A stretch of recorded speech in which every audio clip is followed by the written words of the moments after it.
कैली हम कवन कसूर हो, भोला सिरवा झुकवला। कैली हम कवन कसूर हो, भोला सिरवा झुकवला।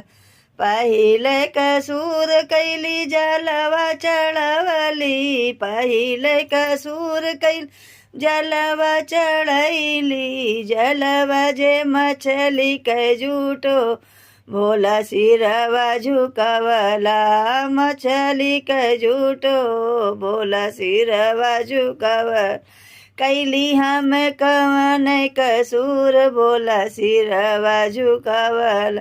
दूसरे कसूर कैली फूलवा चढ़वली, दूसरे कसूर कैली फूलवा चढ़वली। फूलवा जे भंवर के झूठ, भोला सिरवा झुका।